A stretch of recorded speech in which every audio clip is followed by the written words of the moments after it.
राधा वल्लभ श्री हरिवंश। राधा वल्लभ श्री हरिवंश।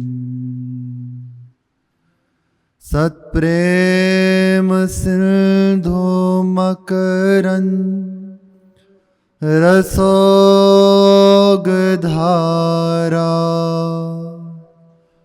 सारानजश्रमभिता श्रवदाश्रितेषु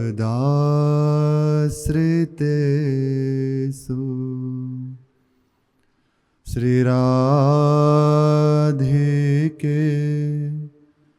तब कदा चरणार विंदम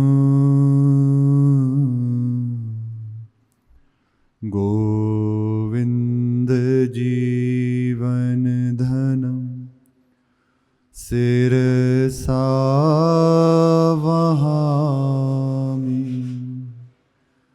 गोविंद जीवन धनो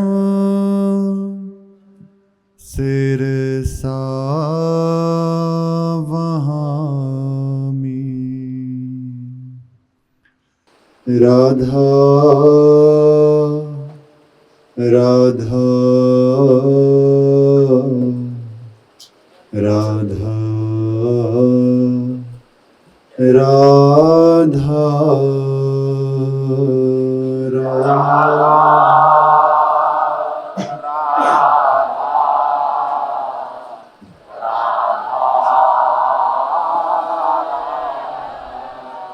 राधा राधा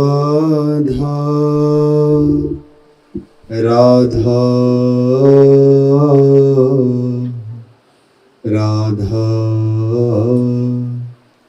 राधा राधा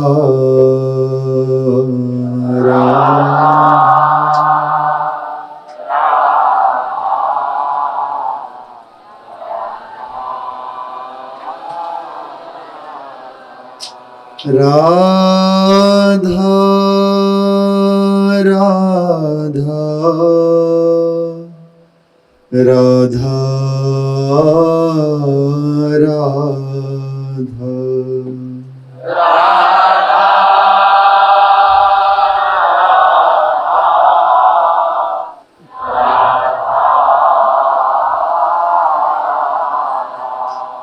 राधा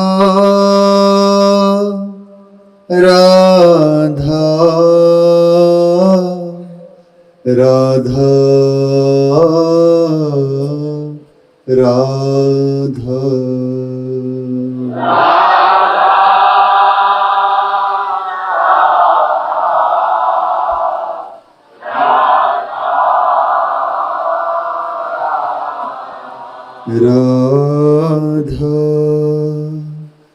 राधा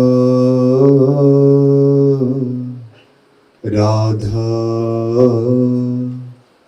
राधा राधा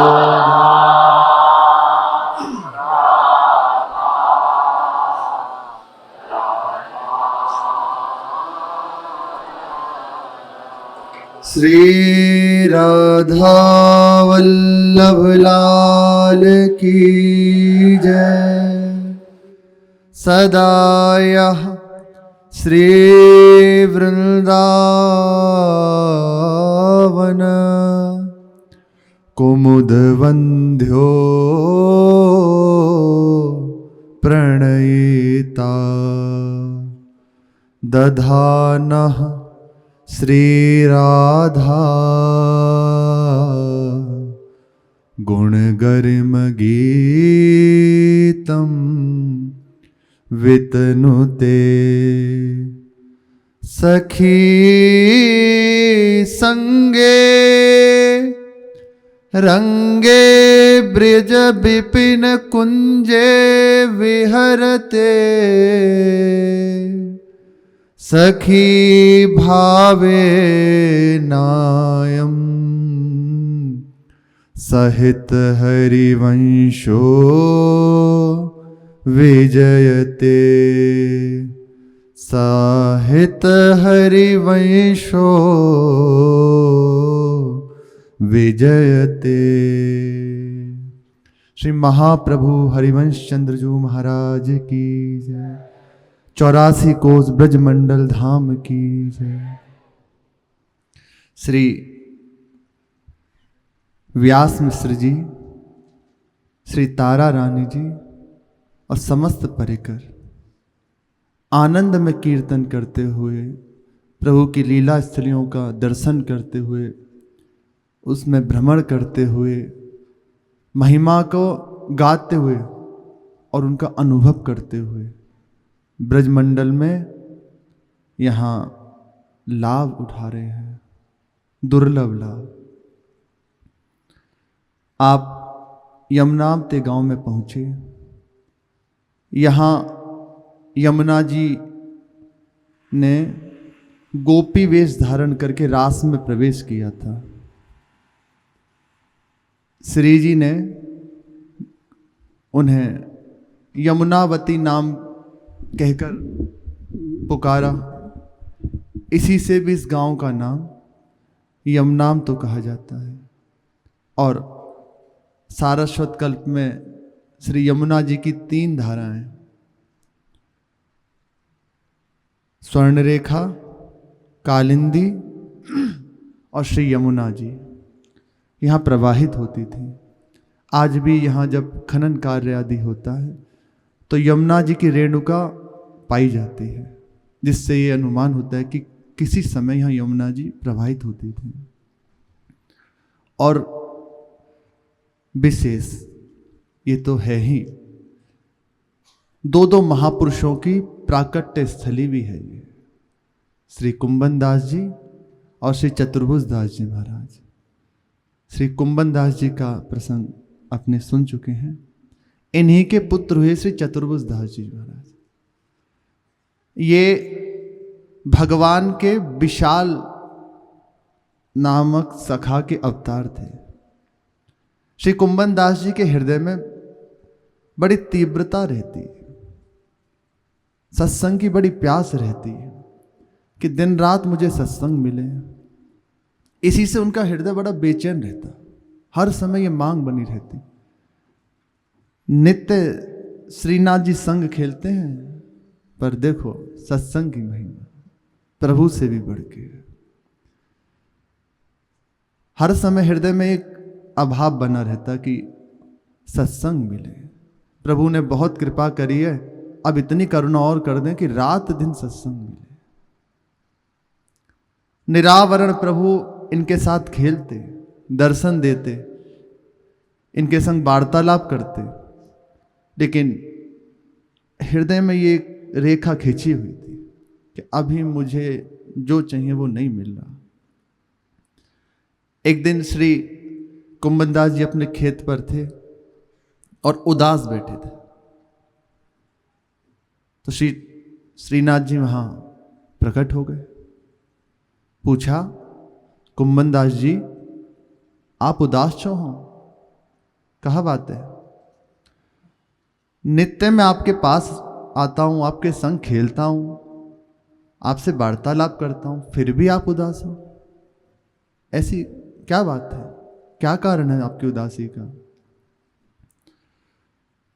श्रीनाथ जी से श्री कुंभन दास जी ने कहा, प्रभु बड़ी कृपा है आपकी, जय जय आपकी कृपा से कोई भी हमारे हृदय में अन्य चाह नहीं है, पर एक चाह मेरे हृदय को सतत उदास बनाए रखती है। मैं उससे नहीं निकल पा रहा और निकलना भी नहीं चाहता।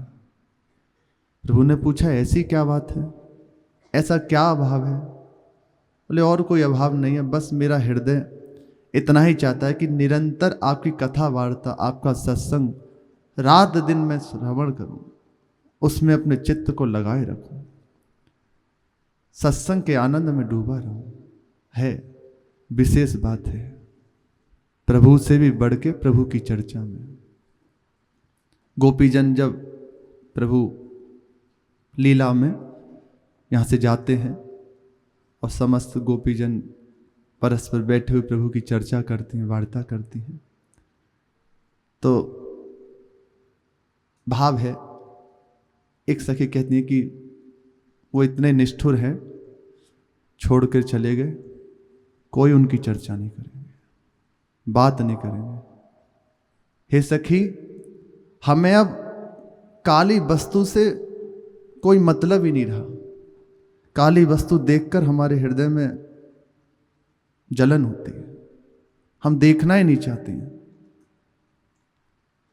और हम तुमसे कहें, अब हमसे उसकी कोई बात भी मत करना, सब कुछ है। बताओ, इतना निर्दयी प्रेम की बातें करी और अब हमें छोड़ के चले गए। चर्चा भी मत करना। तत्काल भाव बदला, बोले नहीं नहीं नहीं, भले पास नहीं है, भले ना मिलें, कभी ना मिलें, उनको सुख है इस बात में, ठीक है, पर उनकी चर्चा के बिना हम जी नहीं सकते। उनकी चर्चा हमारा जीवन है। उनकी चर्चा सुनने से ही तो बड़े बड़े पद में स्थित, जिनको अपना घरवार बड़ा प्रिय है, जहां उनके कानों में प्रभु की चर्चा पड़ी तो घरवार छोड़ के, ऐसे स्पष्ट शब्द है, भिक्षु चरेआम चरंती थे, भीख मांगते डोलते हैं ब्रज की बीथियों में, उधर पूर्ति करते हैं। उधर को जब भूख लगती है तो ब्रजवासियों की मधुकरी करके अपना पोषण कर लेते हैं और रात दिन उनकी चर्चा श्रवण कथन करके जीते हैं। इसलिए कुछ भी कहो, उनकी चर्चा के बिना हम जी नहीं सकते।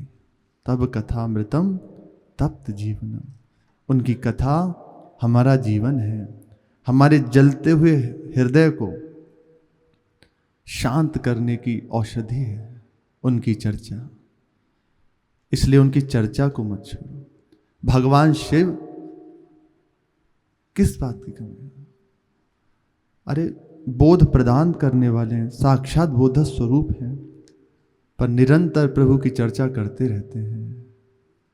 बहुत जल्दी से अपना एक ही प्रभु के पास विशेष कार्य है, संहार लीला, तो जटा फटकारी, ऐसा संतों से सुना है, और जल्दी से उस सेवा को किया और लग गए तत्काल भगवत चर्चा में बैठ जाते हैं। कभी शास्त्रों में देखा है कि माता उमा सुन रही हैं बैठ के, और कभी माता उमा भी करती हैं, और कभी आप जाते हैं अगस्त जी के यहाँ, कभी काकभूषुंडू जी की सभा में, और निरंतर प्रभु की चर्चा कहते हैं, सुनते हैं, उसका आस्वादन करते हैं। प्रभु से भी बढ़ के प्रभु की चर्चा में बात है, महिमाशाली है। कहा कि आपकी अहरनिश कथा वार्ता मैं सुनूं, उसमें मेरा जीवन बीते, बस यही उदासी मेरे हृदय को खाई जाती है। कहा ठीक है, ऐसा ही होगा, आप चिंता ना करें, मैं आपको ऐसी भक्त संतान दूंगा जो आपके इस अभाव को दूर कर देगी। 7 पुत्र थे श्री कुंभन दास जी के, पर जब उनसे कोई पूछता कि आपके कितने बालक हैं, तो कहते हैं हमारे 1.5 बालक हैं। 1.5, वो कैसे? 5 पुत्रों की गिनती नहीं करते। छठे पुत्र श्री कृष्णदास जी थे, वे श्री ठाकुर जी की गैया चराने जाते थे, और कुछ भजन साधन में उनकी थोड़ी रहती थी, बस इसलिए उनको आधा पुत्र मानते थे। और चतुर्भुज दास जी तो थे ही जन्म से सिद्ध, उनका जीवन ही प्रभु था, तो इसलिए 1.5 पुत्र अपना मानते थे। बहुत दिव्य महापुरुष हुए। जिस समय चतुर्भुज दास जी का जन्म हुआ तो कुंभन दास जी श्रीनाथ जी के संग चोरी करने गए हुए थे ब्रज में। एक जो लीला सुनी थी ना चतुर्भुज रूप वाली, तो ये उसी समय की लीला है। जन्म हुआ तो 11 दिन बाद जो उसकी क्रियाएं होती हैं जन्म संस्कार की, करने के बाद श्री गोसाई जी के पास गए, उनके चरणों में रख दिया। गोसाई जी ने देखा कि इसका जन्म ये जिस समय लीला में गए हैं उस समय हुआ है प्रभु के साथ। और प्रभु ने उस समय चतुर्भुज रूप धारण किया था, नीचे का वस्त्र खुल के उसको बांधने के लिए। तो नाम रखा चतुर्भुज दास। आज से इसका नाम चतुर्भुज दास होगा। निरंतर महारसमय लीलाओं में इनका प्रवेश। जिस समय इनकी इच्छा होती ना तो कुंभन दास जी गोदी में लेते और एकांत में ले जाते, गोदी में उठाकर, और वहाँ विराजमान करते और कहते प्रभु की कुछ चर्चा सुनाओ। कुंभन दास जी को श्री चतुर्भुज दास जी प्रकट हो जाते अपने निज स्वरूप में और चर्चा करते। जब देखते कि अब छके हुए डूबे हुए उसी में, तो अंक में लेते, फिर बालक रूप होके वापस आ जाते। ऐसे करते, कितना बढ़िया है। एक बार श्री ठाकुर जी ने इनसे चतुर्भुज दास जी से कहा, ओ कुंभना के, बोले हाँ जय जय, चल तो को मल्ल बनाऊं। लालजू से चतुर्भुज दास जी ने कही, मल्ल कोई ऐसे ही बन जा, मैं कैसा बनाओगे? बोले चल तो सही, मेरे संग चल, मेरे संग रहेगा तो निश्चित मल्ल बन जाएगा। बोले चलो। अब सीधे साधे चतुर्भुज दास जी चले गए साथ। देखा एक ब्रजवासी के यहाँ जैसे चोर चौकन्नी दृष्टि से देखता है ना, जब अपनी कार्य को अंजाम देना होता है, तो एक बार चारों ओर दृष्टि घुमाई कि कोई है तो नहीं, और खिड़की से कूद गए। कहा आजा, तो चतुर्भुज दास जी को बुला लिया। आनंदमग्न खूब बढ़िया से एक माट उठाया जिसमें तक्र छाछ भरी थी, और बढ़िया से उसको पिया, थोड़े नहाए और फोड़ा उसे, आवाज हो उसकी, फोड़ा। फिर दूसरा उठाया जिसमें दही था, तो खुद खाया, चतुर्भुज दास जी को खिलाया, और उनके मुख पे मला, अपने मुख पे मला, शरीर पे मला, लेपन किया दही का। फिर उसे पाके फोड़ दिया। जब देखा कि छक गई, अब अच्छे से खा पी लिया, तो वहाँ जितना दूध था, दही था, घी था, चारों ओर बिखरा दिया।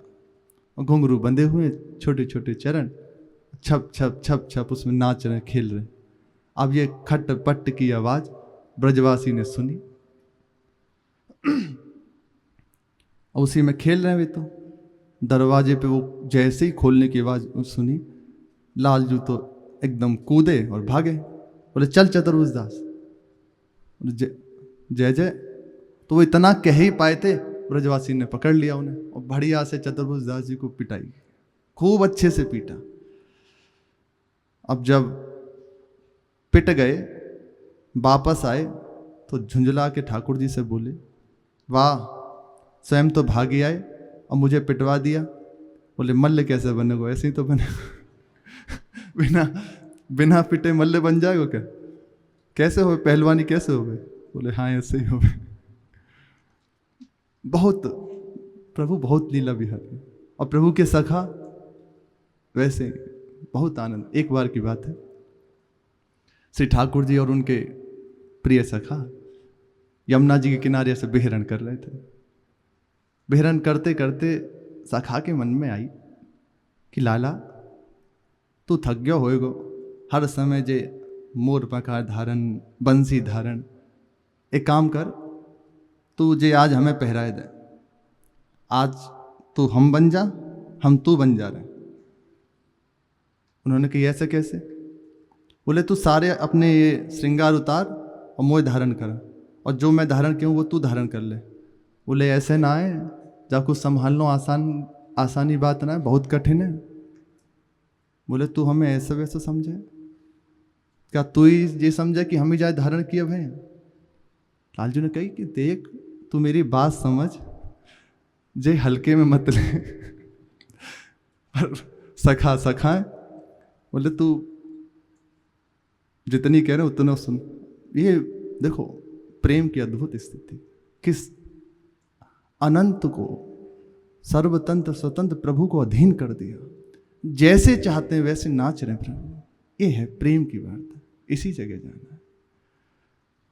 कहा देख तू ऐसे, हम ब्राह्मण बालक हैं, श्राप दे देंगे। बोले तू देख श्राप व्राप मत दे, चल। ठाकुर जी ने शुरू किया, गले के कंठा, दुलरी, तिलरी आदि उतारी, मालाएं उतारी, उसको पहनाई। फिर मोर पंख, पेच आदि उतारे, उसके धारण कराए। सुंदर बाजूबंद, कंगन आदि पहनाए, धोती बांधी, फेंट बांधी, बढ़िया से बना तो दिया। अब कहा चल तू बहुत दिन से थक गया है, जा यमुना स्नान करके, हम खड़े हैं तेरी रक्षा में हैं। उन्होंने कही ठीक है, जैसे भी कहो। लालजू यमुना जी स्नान करने के लिए प्रवेश किए और वहीं ऐसे टहल रहे थे। लालजू बने हुए उनके सखा ऐसे टहल रहे थे। उसी समय कंस ने अपने एक दूत को भेजा जाओ जाओ, वो श्याम सुंदर श्याम रंग का बालक है, उसको ठिकाने लगा के आओ। वो एकदम कि आप निश्चिंत रहो, आज तो निश्चित उसे ठिकाने लगा ही आएंगे। हर कोई दैत्य उसे ऐसे समझाता था और वो आता था। आया, उसने देखा कि लालजू के सखा ऐसे यमुना जी के किनारे भ्रमण तो कर रहे हैं, पर तो ये जहां से सब डर जाए, जाने अघासुर बकासुर पूतना आदि को मार दिया। बोले ये क्या है? बोले अभी इसको निपटाए। तो ऐसे ही पहुंच गया, सामने खड़े हो गया। अब जो ही खड़ा हुआ, सखा बोला ए तू कौन है रे? वो तो घबरा गया। बोले कौन है? अब वो अंदर से घबरा तो रहा है जो असुर आया है कि इसने बड़े बड़े दैत्यों को मार दिया, अघासुर बकासुर तृणावत आदि इन सबको पहुंचा दिया।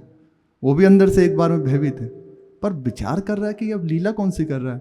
तो सखा भयभीत होने की लीला, वो आगे भागे, वो पीछे भागे, और डर तो रहा ही है। सखा दौड़ के भागे। अब लालजू के भाई, ये कन्हैया बचा जल्दी। बोले का है? बोले कन्हैया तो तू बनो भयो, अभी तो हम थोड़े विश्राम करें। बोले वो सब तू बाद में करियो, जल्दी आ जा से बचा मुझे। लालजू भाई एक थप्पड़ मारा, परमपद। बोले इसीलिए कहें ये काऊ के बस की बात ना है, हमें करन दे। बोले हाँ जे तू रख, तू ही कन्हैया बनो भलो है, हमें ना बननो कन्हैया। लालजू के सखा बहुत आनंद विनोद में लीला, तो झुंझला गए बहुत इसी बात से। बोले मान ले ऐसे ही तो बनेगा, पिट पिटा के वैसे ही बन जाओगे, मतलब बढ़िया दूध दही खाओगे तो वो पचाना भी तो पड़ेगा।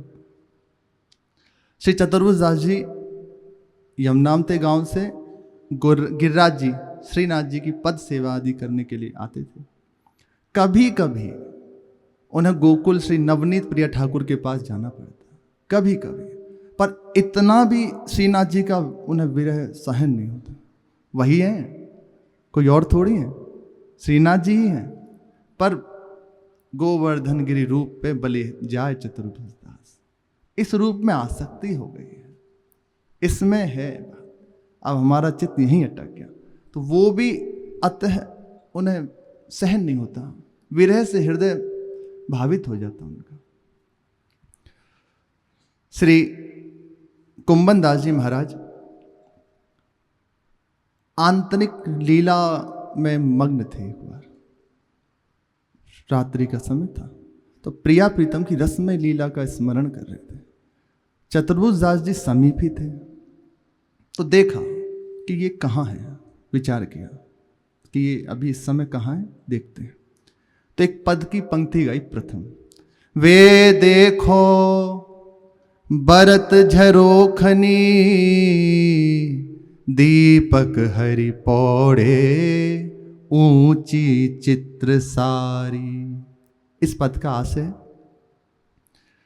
कि प्रभु पौड़े हुए हैं श्यामा श्याम, और दीपक उस झरोखे में जला हुआ है। अद्भुत शोभा उसका कैसे वर्णन किया जाए, दिव्य। ये लीला का उन्होंने दर्शन करते प्रथम पंक्ति गई श्यामा श्याम और रुक गए। चतुर्भुज दास जी ने तत्काल दूसरी पंक्ति गा दी, सुंदर बदन निहारन कारण राखे हैं बहुत जतन करी प्यारी। कुमनदास जी आश्चर्यचकित हो गए कि जिस लीला का मैं दर्शन कर रहा हूं वही ये भी अनुभव कर रहे हैं, यही इनकी भी स्थिति है।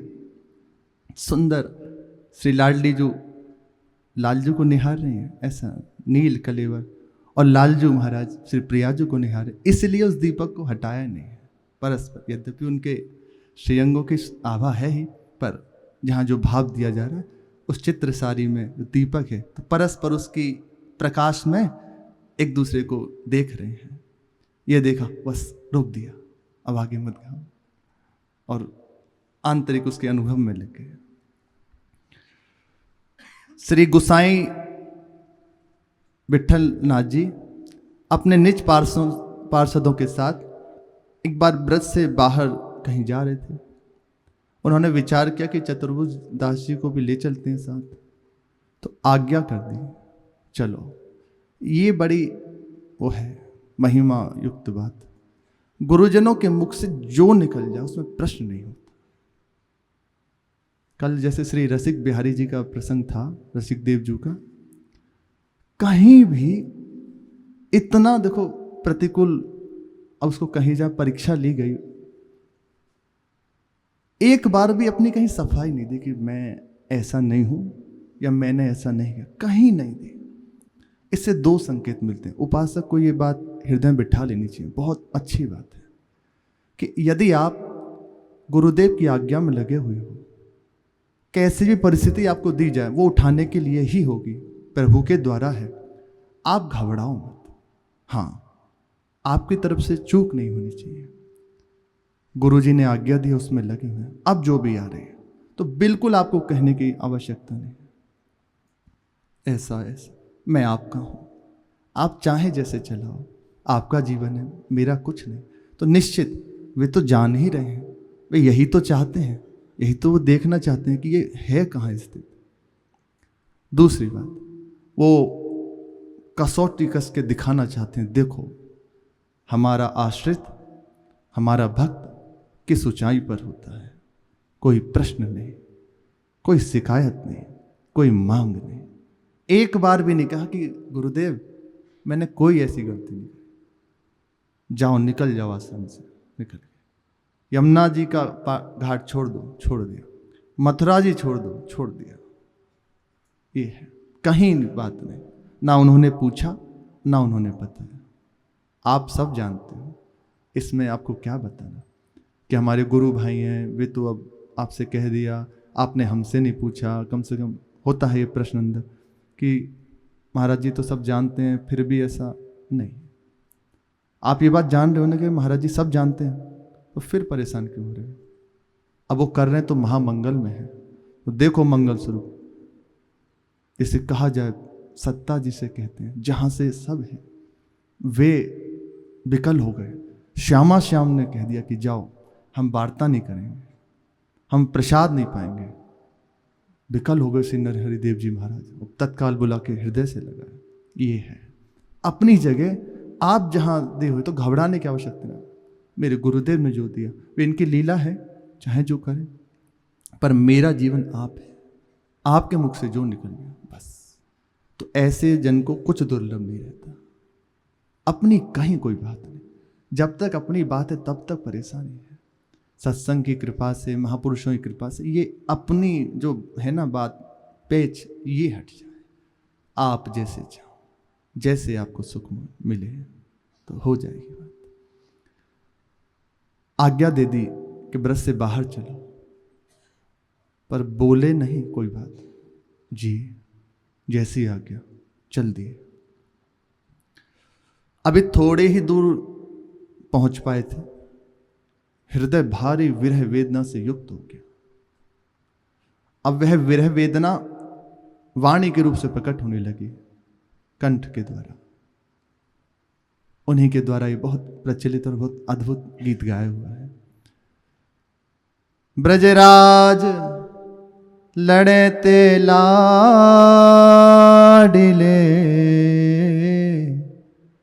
तुम बिन रयो ना जा।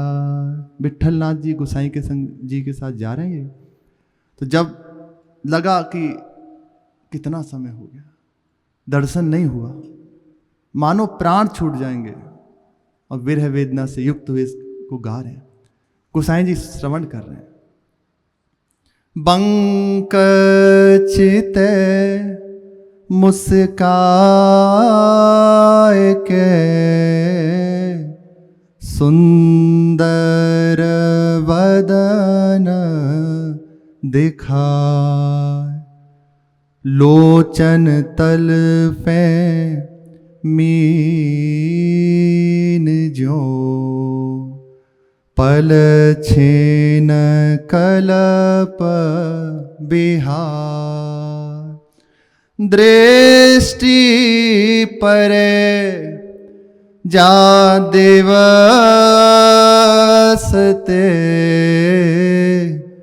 तब ते रुचे न आन। जब से देखा है कुछ और सुहाता नहीं, कुछ अच्छा नहीं लगता। रजनी नींद न आवही, मोहि बिसरो भो जन पान। न नींद है न भूख है, सब विस्मरण हो गया जब से नेत्र भर के उन्हें देखा है। लोक लाज कुल वेद की, छाड़े सकल विवेक। युवती कमल कली रवि जो बड़े, छेन छेन प्रीति विशेष। जब से दर्शन हुआ, लोक लाज कुल मर्यादा ये सब विवेक ही चला गया। बस रात दिन अब एक ही बात रह गई, कैसे आपको सुख पहुंचाएं, कैसे आपको देखूं, क्या करूं, कैसे आपको दुलार करूं। निरंतर हृदय में प्रीति बढ़ रही है, जैसे सूर्य का दर्शन करके कमल खली खिलती है ना, ऐसे। युग युग अविचल है, तो ये बड़ा हम छोटे में सुना है।